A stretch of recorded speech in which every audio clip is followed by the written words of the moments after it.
Chers fidèles, quelques annonces. Aujourd'hui, le deuxième dimanche de l'Avent. Demain, 7 décembre, Saint-Ambroise, évêque et docteur de l'Église. C'est encore la vigile de la fête d'Immaculée Conception, qui est selon Pie XII, le dernier pape qui a réglé la matière, donc un jour de jeûne et d'abstinence. Le jeûne est obligé sous péché grave, n'est-ce pas, obligation grave, à partir de 21 ans jusqu'à 60 ans. C'est un repas entier par jour. Et l'abstinence, c'est à partir de 7 ans jusqu'à, enfin, toute la vie, sauf indication par un docteur, etc., une dispense, donc toute la vie. Donc, abstinence de viande et de jus de viande. Et alors, donc, effectivement, mardi, l'Immaculée Conception, la Princesse de Vierge, fait de première classe. Elle est aussi patronne en Portugal, Espagne. Mercredi de la Féerie, sans mémoire. Jeudi de la Féerie, mémoire de Saint-Melchior, pape et martyr. En Italie, Notre-Dame de Lorette. Vendredi, Saint Damas Ier, pape et confesseur. Samedi de la Féerie, en Mexique et en Amérique latine, Notre-Dame de Guadeloupe. Un miracle extraordinaire, patronne, n'est-ce pas? Dimanche prochain, troisième dimanche d'Avent, dimanche dit Gaudete.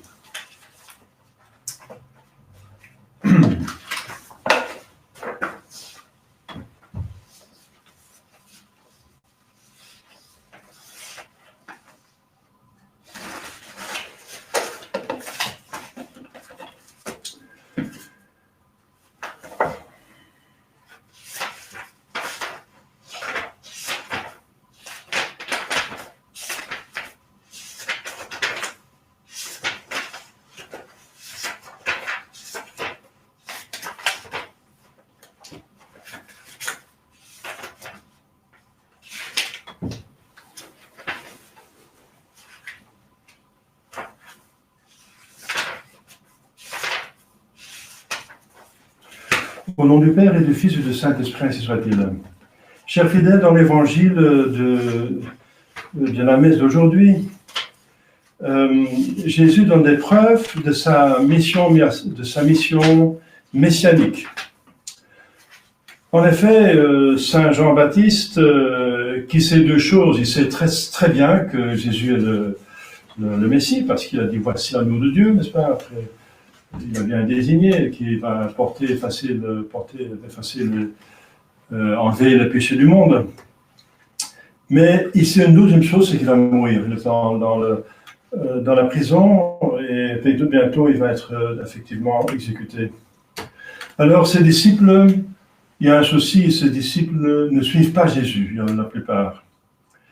Et alors, il est fait demander, comme s'il avait le doute, mais il n'avait pas le doute, mais c'est pour manière psychologique, douce, n'est-ce pas, d'apprendre à ses disciples, allez poser des questions à Jésus, n'est-ce pas?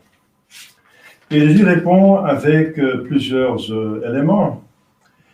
Allez annoncer à Jean ce que vous entendez et voyez.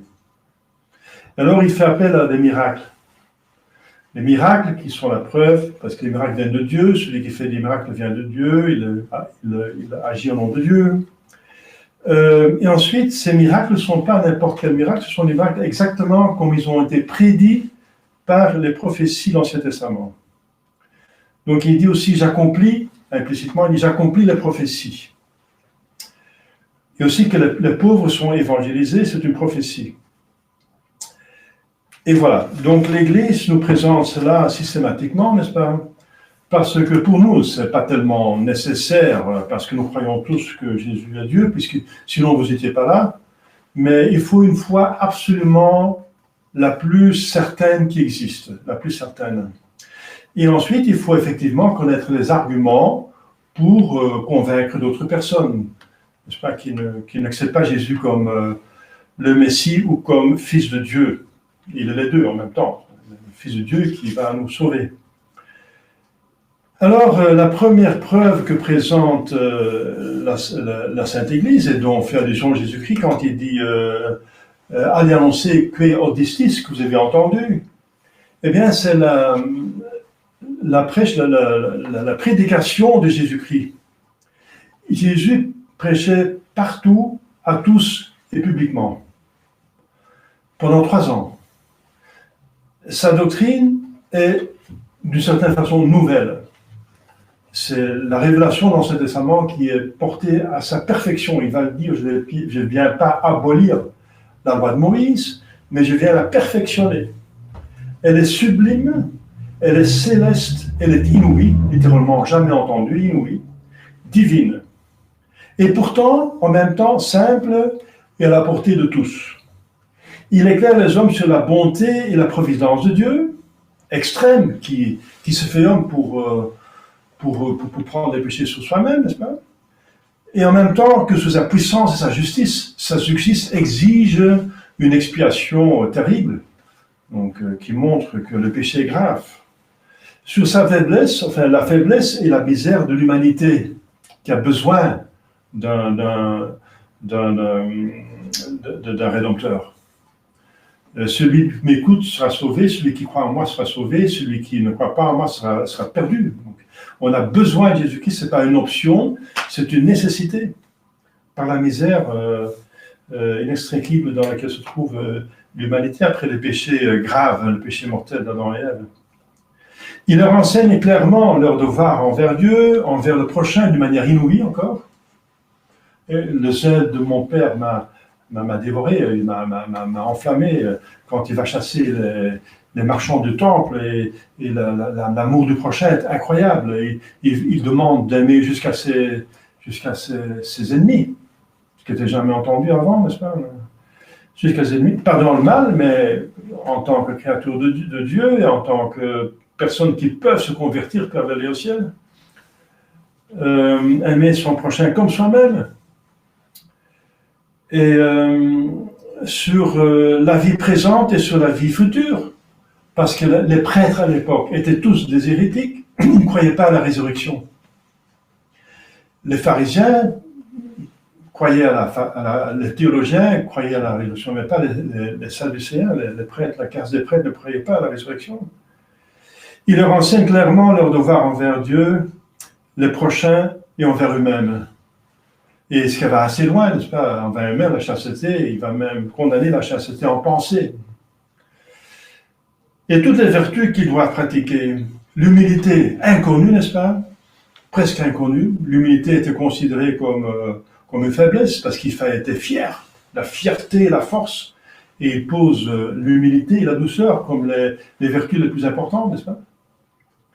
Et il dit, apprenez de moi parce que je suis doux et humble de cœur. Et ce sont deux vertus qui étaient plutôt inconnues, surtout du monde païen, mais même des Juifs, n'est-ce pas? L'humilité, c'était peu connu. C'était considéré comme contraire à la fierté et à la force. Mais Jésus va montrer que ça va ensemble. Il va montrer une douceur qui va jusqu'à l'extrême, n'est-ce pas, envers les pécheurs qui regrettent leur péché, bien sûr. Parce qu'il va être dur avec les méchants, avec ceux qui sont de mauvaise volonté, avec les pharisiens. Il va dire, vous êtes comme des tombeaux blanchis. Mais il va être très doux envers les pécheurs qui montrent regret. Et en même temps, il va montrer une force incroyable. Dans son martyre le plus cruel, il ne va pas se plaindre d'un seul mot.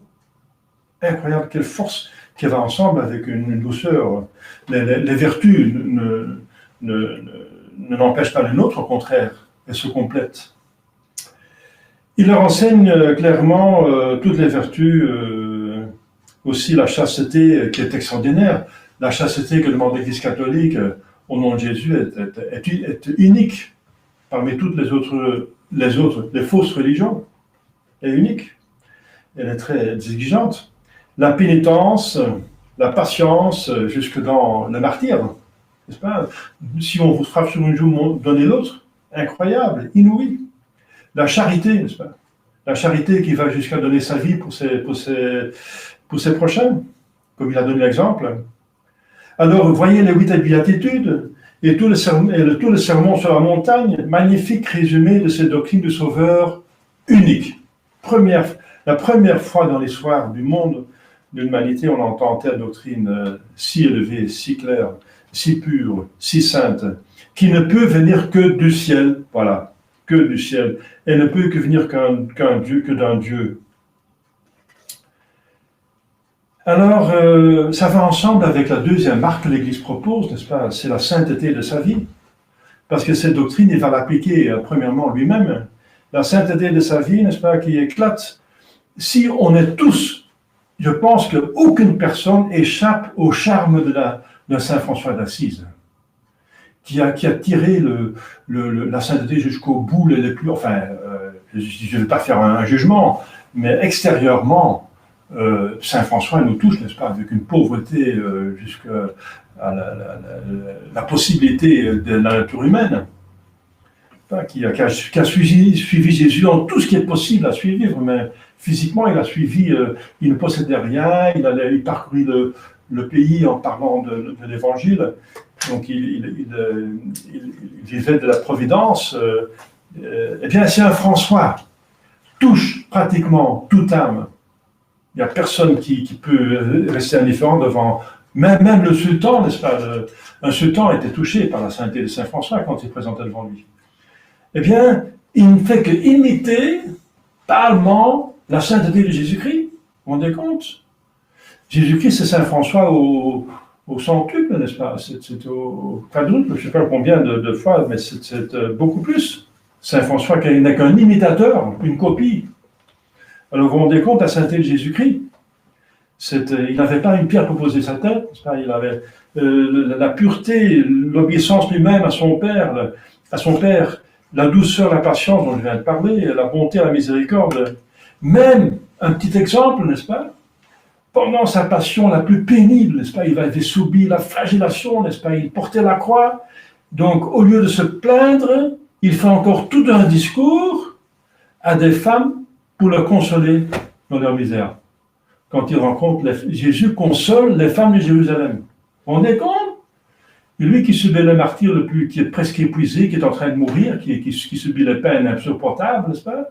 Il va encore consoler les autres. Il va encore penser à la misère des autres pour les aider. Incroyable. Et il va pardonner ses bourreaux pendant qu'ils sont en train de clouer, n'est-ce pas? D'une manière inouïe, dans le médian ici, qui vont toucher le médian dans son pouls, n'est-ce pas? C'est insupportable selon les docteurs. Il va prier pour les bourreaux pour que Dieu les pardonne. Pour autant qu'ils ne se rendent compte pas vraiment ce qu'ils font. Quel exemple, n'est-ce pas? Il ne va jamais avoir la haine, une répugnance, quelque chose de vengeance dans son âme. Son cœur va brûler d'amour, n'est-ce pas, comme il montre à Sainte Marie d'Alacoque. Pendant sa passion, son cœur brûle d'amour de Dieu et du prochain. Incroyable. Incroyable. Elle montre le cœur qui est couronné d'épines et qui est transpercé, et bien il brûle d'amour, c'est enflammé. Eh bien son cœur était comme ça pendant la passion. C'est incroyable. Donc une sainteté, Jésus n'était pas saint, il était la sainteté en personne. Voilà. Et certainement, il touchait les personnes. Quand il touche même un larron, n'est-ce pas, qui est à côté de lui, qui est en train de mourir, il le touche dans son cœur. Il touchait tout homme de bonne volonté. Parce que quand il prêchait, quand il faisait quelque chose, n'est-ce pas, et surtout dans la passion, il obtenait des grâces de conversion. Des grâces de conversion. La preuve, c'est justement ce qui se passait sur la croix avec le bon larron. Alors, donc sa sainteté, n'est-ce pas, c'est la sainteté qui attire la plupart des personnes, des gens. c'est la sainteté dans l'Église qui convertit le plus de gens. Ce sont les saints qui ont converti le plus. Le dernier qu'on a connu le plus, qui était publiquement connu le plus, parce que la sainteté se cache, hein.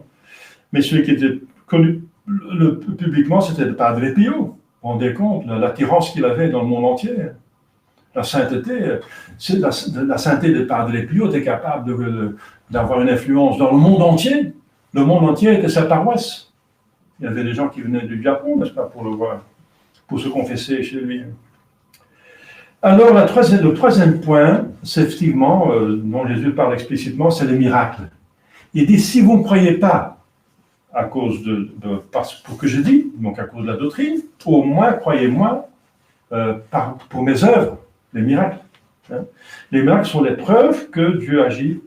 Et il guérissait effectivement, littéralement, toutes les maladies. T-O-U-T-S, toutes les maladies. Toutes. Il les livrait, tous les possédés. Tous les humains étaient livrés. Tout après, il n'y avait pas d'exception. L'Évangile dit plusieurs fois, il guérissait tous les malades. Il guérissait tous les malades. Et ça avec une aisance incroyable. Il y a des saints dans l'Ancien Testament qui ont ressuscité des morts, mais ils ont dû prier pendant parfois des heures. Mais Jésus, par un seul mot, une parole qu'il dit au nom de soi-même, il ne dit même pas au nom de Dieu, il dit « Je te dis, Lazare, sors ». Il sort directement. Quand il va faire son premier miracle, n'est-ce pas, ça va être même sans toucher les cruches, sans toucher l'eau. Il va dire, juste avec un acte de volonté, il va dire remplissez les cruches d'eau et ça devient le meilleur vin.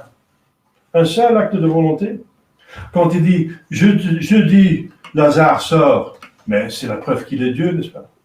Parce que seul Dieu peut ressusciter des morts. Il ne va pas invoquer Dieu, il va le dire dans son propre nom. Donc c'est clair, n'est-ce pas? Ces miracles sont vraiment très très forte, n'est-ce pas?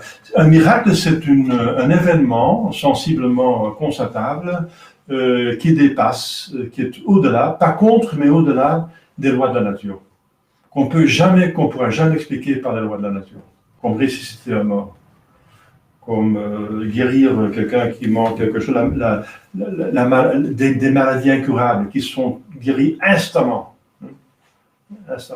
dans un instant. Comme les lépreux, la cécité native, donc, qu'on a déjà dans toute la vie, ce sont des maladies qui sont juste avec une parole simple, ou avec un simple geste. Eh bien, la preuve que Jésus est Dieu, la troisième. Eh bien, la quatrième, n'est-ce pas, c'est peut-être pas la moindre, hein, c'est les prophéties que Jésus a fait. On a vu le dimanche dernier la destruction de Jérusalem qu'il a prédit, mais aussi les prophéties qui sont accomplis par Jésus-Christ, qui ont été faits des milliers d'années, pas des centaines, mais des milliers d'années. Hein. Ça commence avec la Genèse, quand Dieu lui-même il dit la femme t'écrasera la tête, et elle et sa descendance, Jésus, il est le seul qui descend d'une femme seulement. Il est l'homme d'une femme. Il n'a pas deux parents, c'est pour ça qu'il va dire, je suis filius hominis, je suis le fils d'un homme, mais d'homme au singulier. C'est le seul cas d'un homme qui vient que d'une autre personne humaine. Eh bien, c'est lui. Alors, ces prophéties, n'est-ce pas, les adversaires de l'Église catholique pourraient dire, oui, mais c'est vos propres livres, vous pouvez facilement les fausser, n'est-ce pas? Eh bien, le bon Dieu a prévu cela, n'est-ce pas? Il y a un peuple, les Juifs, qui existent toujours, qui ont l'Ancien Testament, qui l'ont gardé absolument sans changer quelque chose, et ces mêmes prophéties se trouvent à l'instant, maintenant, actuellement, encore dans leurs livres. Et on ne peut pas soupçonner qu'ils ont faussé les livres puisqu'ils sont contre Jésus-Christ, ils n'acceptent pas Jésus-Christ. Donc c'est la preuve que c'est vraiment des vraies prophéties qui se trouvent dans les livres de la Sainte Bible, dans l'Ancien Testament. Alors je donne quelques prophéties, je ne vais pas donner toutes, mais quelques prophéties, pour donner un exemple, un exemple, c'est toujours quelque chose qui stimule, n'est-ce pas? Eh bien, il sera fils de Dieu. Hein?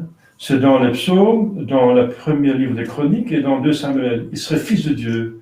Eh bien, c'est accompli plusieurs fois quand le peuple juif et les pharisiens, tout le monde a pu entendre, même au baptême de Saint Jean-Baptiste, qu'une voix se fait manifester, c'est celui-ci est mon fils bien-aimé, en que j'ai mis toute mon affection. Il sera de la postérité d'Abraham, c'est dans Genèse 22. Abraham reçoit la promesse d'être le patriarche du peuple qui va produire, qui va reproduire, qui va donner le Messie. Il sera fils d'Isaac et parce qu'Abraham avait 2 fils, hein, eh bien il sera fils d'Isaac, pas de l'autre, pas de...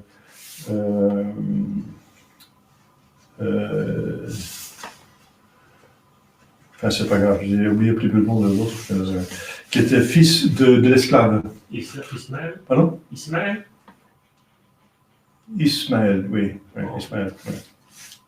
Ismaël. Donc il sera fils de sa femme, pas de l'esclave, de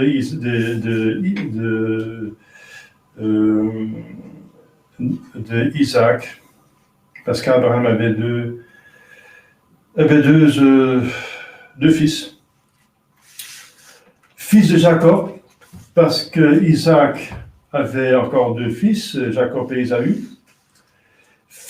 Donc il sera descendant de la tribu de Juda, parce qu'il y avait 12 tribus de Juda, donc juif ça vient de Juda. Les Juifs sont les descendants d'un seul ancêtre, n'est-ce pas, des 12 fils de Juda, donc d'Israël. De Jacob, pardon. Jacob avait 12 fils, et Juda était un des 12, et les autres tribus sont dispersées lors de l'exil qu'ils ont dû subir à cause de leur péché. Donc il sera de la tribu de Juda, il sera de l'arbre de Jessé. Jessé est un juif, donc le descendant de Juda, fils de Jacob, et qui est un ancêtre de Jésus-Christ, de David, de la maison de David. Et il sera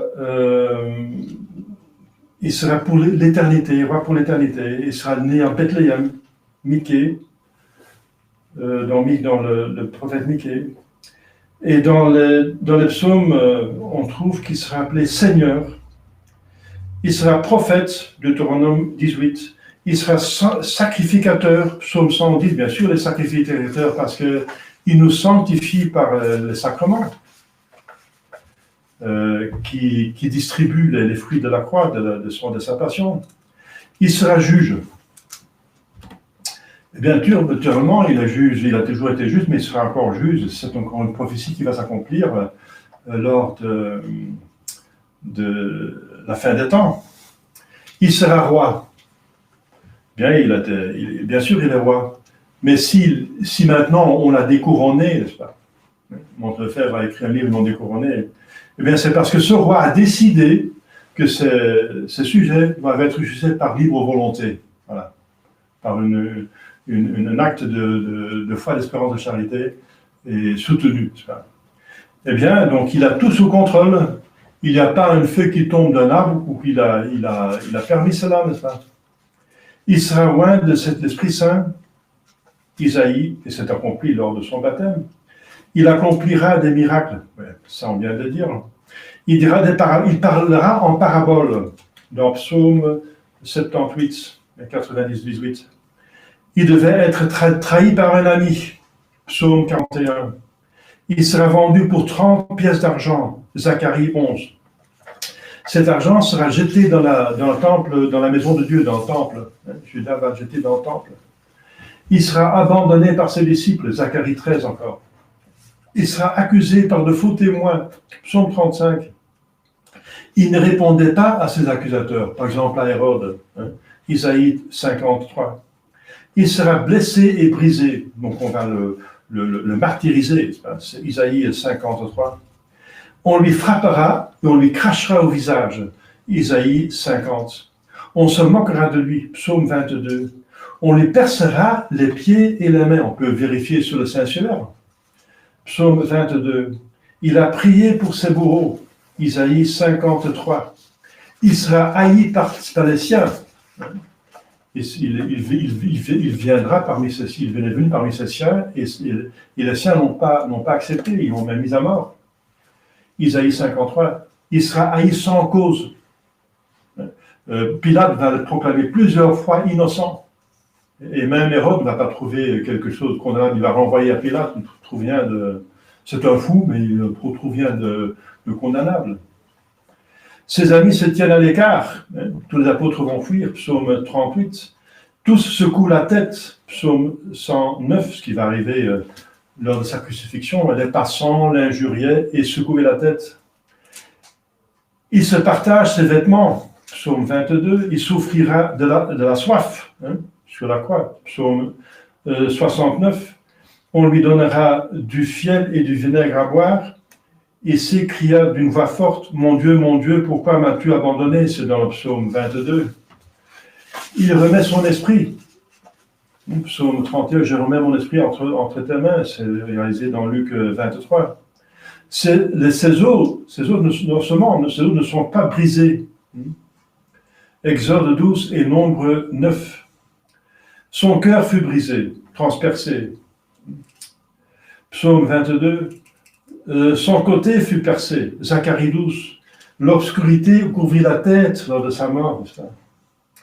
Amos 8. Il fut mis dans le tombeau d'un homme riche, Joseph d'Arimathie. Ésaïe 53. Sa résurrection, encore dans le même lieu, Ésaïe 53. Et son retour. Il va retourner à la fin des temps, mais ça d'avoir prophétie va être réalisé. Chers fidèles, il y en a beaucoup plus, parce que j'ai même pas parlé du temps qui a été prédit par Daniel, n'est-ce pas, jusque dans l'année ou la semaine, le mois, juste, Daniel va donner la date, le temps où Jésus va arriver. Ce sera un temps où le sceptre sera disparu de Juda. C'était effectivement l'époque où la Palestine était occupée par les Romains.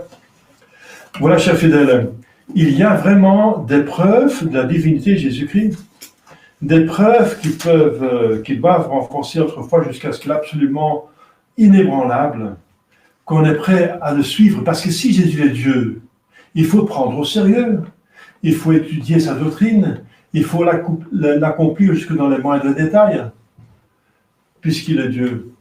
Et donc c'est très important. Il faut même le suivre jusque dans la mort, jusqu'à la mort du martyr. Donc il faut avoir une foi inébranlable, il faut avoir la certitude. Et ces raisons, n'est-ce pas, que Jésus-Christ donne lui-même, que l'Écriture sainte nous donne, la tradition et l'Église, et qui existent toujours. Il y a toujours actuellement des miracles. Il y a toujours des personnes qui sont guéries à Lourdes. Encore chaque année, il y a des miracles. Donc ça continue, n'est-ce pas, les signes continuent. Les preuves se prolongent, n'est-ce pas, dont on a parlé Notre-Dame de Guadeloupe. Eh bien, cette image, n'est-ce pas, c'est miraculeux. La toile est trop ancienne pour tenir, et quand même elle tient, et elle a la température d'un corps humain, tout le temps, n'est-ce pas. Donc il y a des choses inexplicables encore actuellement. Donc on a les preuves que Jésus est Dieu. Il y a sa doctrine sublime, divine. Il y a sa sainteté, n'est-ce pas, qui est hors du commun, qui montre qu'il est vraiment un homme de Dieu, qui est Dieu lui-même. Et ensuite, ces miracles, n'est-ce pas, ces miracles qu'il fait avec une aisance en son propre nom. Et les prophéties qu'il dit lui-même et qui sont accomplies, ce sont tous des preuves de sa divinité. Eh bien, chers fidèles, demandons à la Sainte Vierge pour bien garder cette foi dans la divinité de Jésus-Christ et dans sa messianité, de le suivre, et aussi d'avoir la force et la conviction de transmettre aux autres. Au nom du Père, et du Fils, et du Saint-Esprit, ainsi soit-il.